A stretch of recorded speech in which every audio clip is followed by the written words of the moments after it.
Moradabad Punjabi helpline trust द्वारा hotel Taj Mahal में एक मीटिंग हुई, जिसमें मुरादाबाद तथा दिल्ली से समाज के प्रति मदद का भाव करने वाले लोग उपस्थित रहे, जिसमें मनोहर फाउंडेशन से श्री संचित अरोड़ा तथा CL Gupta eye donation camp eye bank से हमारे बड़े बुजुर्ग गुरविंदर सिंह, संजीव वर्मा, दीपक कुमार तथा समाज से व्यापार मंडल अध्यक्ष विजय मदान, उनकी टीम, समाज से यशपाल मदान, अंजना सहगल, अश्विनी नारंग, रवि जी, सुशील कपूर, डॉक्टर गिरजेश कैन, रोहित ढल, ट्रस्ट से वरिष्ठ उपाध्यक्ष संजय नारंग, प्रदेश अध्यक्ष रविंद्र सिंह, प्रदेश उपाध्यक्ष तरुण मदान, प्रदेश सचिव संजीव मेहता, प्रदेश कोषाध्यक्ष कमल ढींगरा उपस्थित रहे। लोगों को आंखों के डोनेशन के साथ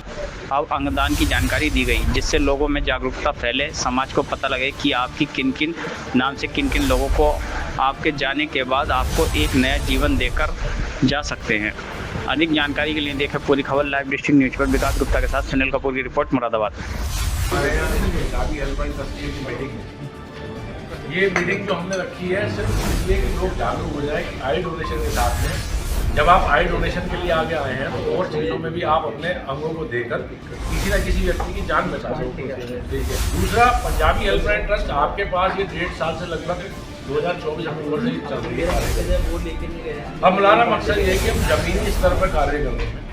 ना हमारा मकसद है कि हम रोज़ आपको मैसेज भेजें, सुझाव भेजें, मदद की नई नई वीडियो भेजें या पिताजी परेशान है उनकी वीडियो भेजें, वो हमारा मकसद नहीं है। ना हम भंडारे करते हैं, ना किसी गुरुद्वारे के आगे आपको मतलब 50-500 हज़ार लोगों का भंडारा पूरी खोलो, वो हमारा काम नहीं। हमने जो स्पेस बनाया है कि वो यही है कि हम लोग अपने लोगों में से जो परेशान लोग, कोशिश यही है कि अगर किसी बड़े भाई का मान लो बंटवारा हो भी गया, माता पिता के साथ रहता और एक भाई प्रॉपर्टी के लिए अगर हो गया, कुछ नहीं पता वक्त का, कभी बड़ा भाई जो ज़्यादा पैसे वाला वो सड़क पे आ सकता, या जो अलग भाई हुआ वो सड़क पे आ सकता। सबसे पहले तो आप अपने जितने भी सभी भाई हैं अपने पहले सगे भाई को कोऑपरेट करें, उसके बाद समाज के लिए आगे आए, चल देंगे। तो जब आप अपने इतने बड़े घर को आप कर लोगे, उस बड़े घर में 50 घर बनते हैं, उससे समाज बनता है। बहन भी आ गई, जीजा जी मिल गए, समझिए, चाचा हो गए, चाची हो गई, मामा हो गए, मामी हो गई, इतना ये कुनबा बड़ा हो जाता है। अगर आप इनको खुद मिल के समेट लोगे तो आपको समाज में परेशानी होने की जरूरत नहीं पड़ेगी, क्योंकि अगर 50 लोग, ये परिवार ऐसे बनता है, एक माँ के 3 बच्चे हैं, बेटी भी आ गई, उसकी परिवार बढ़ गया 5 जन, बेटा बढ़ गया, छोटे बेटे की शादी हुई, तो आप तक अगर कुनबा लगाओगे तो 50 जनों को, 50 जनों में से क्या 45 जन सक्षम होकर एक 5 जनों को सेटल कर नहीं सकते। मेंटली कर ले, मानसिक कर ले, सामाजिक कर ले, फाइनेंशियली कर ले, कर सकते हैं। ट्रस्ट इसीलिए बनाई गई है कि आप पहले अपने समाज के लिए, अपने सगे भाई बहन, अपने माता पिता के लिए जागरूक, वो आप जागरूक हो नहीं रहे। आज ब्लड की दिक्कत भी आ रही है, ब्लड की दिक्कत में हमने देख रहे हैं कि 1.5 साल से ब्लड में अभी तक तो कोई वापस एक आध को किया होगा, इमरजेंसी कोई हो जाता है। तो संजय नारायण जी का भी यही कहना है कि आप लोग ब्लड तो मांग दो रात बिरात, लेकिन अगर आप में से कहते हैं कि यार 5 जनों के नाम लिखवा दो, तो आपको उसको देने में आपत्ति। आप ब्लड देना तो चाहते नहीं हो, देना आपको चाहिए। जब देने वाले कम हो जाए, देने वाले कम हो जाएंगे तो कहाँ से आपको मिलेगा। आप ये चीटिंग करिए। और हमारे बड़े बुजुर्ग हमारे श्री गुरविंदर सिंह के आगे आज जो हमारे पास होती है उसको साफ करके, प्योर करके और उसके अंदर रख देते हैं, और वो स्टरलाइज जोन में रहती हैं, उस पर इन्फेक्शन नहीं लग सकता कोई, और जब ज़रूरत होती है तो वो वहाँ से निकाल के उसको डाल दी जाती है। ये मैंने किस्सा बताया था कि ऐसा ही एक्सीडेंटल केस आया था, जिसकी फीमर बोन क्रश होके इतने टुकड़े हो गए थे बीच के हिस्से के, और वो टुकड़े भी हाथ नहीं आए थे। तो डॉक्टर हमारे साथ, तुम तो थे वहाँ, जो बतरा वाले डॉक्टर आए थे, डीके गुप्ता, गुजरात में। मैंने वहीं से आते ही सबसे पहला काम करा था, ढूंढ के मोहन फाउंडेशन, मैंने होल बॉडी डोनेट कर दी थी, ताकि कल को अगर ये शरीर मरने के बाद क्या होना है, जलाओगे तो सही बात, तो हमने तो अपने जलने से बचाया अपने आप को। क्या नाम है और आज क्या प्रोग्राम था? मेरा नाम संजय नारायण, पंजाबी हेल्पलाइन ट्रस्ट के हमने मोहन ट्रस्ट की तरफ से आई डोनेशन, ब्लड डोनेशन और देहदान के ऊपर डॉक्टर संचित अरोड़ा को बुलाया, जिन्होंने हमें कहते बहुत सारी जानकारी दी कि कहते कैसे हम कहते अपनी मृत्यु के बाद अपने अंगदान को दे सकते हैं और समाज का भला कर सकते हैं। आज पंजाबी हेल्पलाइन ट्रस्ट की तरफ से ताजमहल होटल में उसमें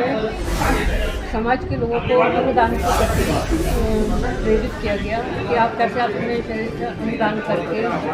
देह दान करके मृत्यु के बाद भी समाज को एक अच्छा संदेश दे सकते हैं कि हमारी बॉडी मरने के बाद भी हमारे किसी के काम आ सकती है। तो नमस्कार, मेरा नाम संचित अरोड़ा है और मैं मोहन फाउंडेशन में एज ए प्रोजेक्ट लीडर काम कर रहा हूँ। आज पंजाबी हेल्पलाइन ट्रस्ट और सीएल गुप्ता हेल्पलाइन प्रोजेक्ट की तरफ से एक अवेयरनेस सेशन जो कि organ and tissue donation awareness के ऊपर एक मीटिंग रखी गई थी, एक सेशन ऑर्गेनाइज किया गया था। इस सेशन का जो मेन पर्पस था वो लोगों में एक जागरूकता का मैसेज पहुँचाने का था, जिसमें लोग जो है आई डोनेशन और ऑर्गन डोनेशन का जो मैसेज है उस जितने भी ऑर्गेनाइजेशन के मेंबर हैं उन तक पहुँचे और उनके थ्रू बाकी जितने भी लोग उनसे लगभग 5 से 6 हज़ार लोग जो जुड़े हुए हैं उन तक एक मैसेज पहुँचे। आज के समय में भारत में केवल 10 लाख लोगों में केवल 0.7% ही लोग जो है वो डोनेशन रेट है इंडिया में, और इस डोनेशन रेट को केवल अवेयरनेस के माध्यम से ही बढ़ाया जा सकता है। और अगर हम बात करें लेने वालों की जो सूची है वो बहुत ज़्यादा है और 90% लोग जो हैं वो उनकी सूची में ही मृत्यु हो जाती है, और वो उनको समय पे ऑर्गन्स अगर वो मिल जाते तो शायद कई लोगों की जान बचाई जा सकती है। एक व्यक्ति मृत्यु के बाद नेचुरल डेथ होने के बाद लगभग 2 से 4 लोगों की जान बचा सकता है, और अगर उस व्यक्ति की ब्रेन डेथ होती है तो लगभग 8 से 10 लोगों की वो ज़िंदगी बचा सकता है। सामान्य मृत्यु में स्किन डोनेशन, आई डोनेशन, हार्ट वॉल्स और हमारी जो हड्डियों के टिश्यूज़ होते हैं उनका डोनेशन किया जा सकता है। और अगर ब्रेन डेथ हो जाती है तो हमारे शरीर के मुख्य शरीर के जो अंग होते हैं heart, liver, kidney, pancreas, intestine, lungs और साथ में नेत्रदान और त्वचा का दान भी वो लोग कर सकते हैं। मेरा यहाँ आने का मकसद यही था कि मैं अपना मैसेज जो है वो लोगों तक पहुँचा सकूँ, और पंजाबी हेल्पलाइन ट्रस्ट का मैं बहुत बहुत धन्यवाद करना चाहता हूँ, और सीएल गुप्ता हेल्पलाइन जो हॉस्पिटल है और आई बैंक है मैं उनका भी बहुत बहुत धन्यवाद करना चाहता हूँ कि आज उन्होंने अपना समय निकालकर इस जो महत्वपूर्ण मैसेज का जो हमारा यहाँ पर एक मीटिंग रखने का योगदान था वो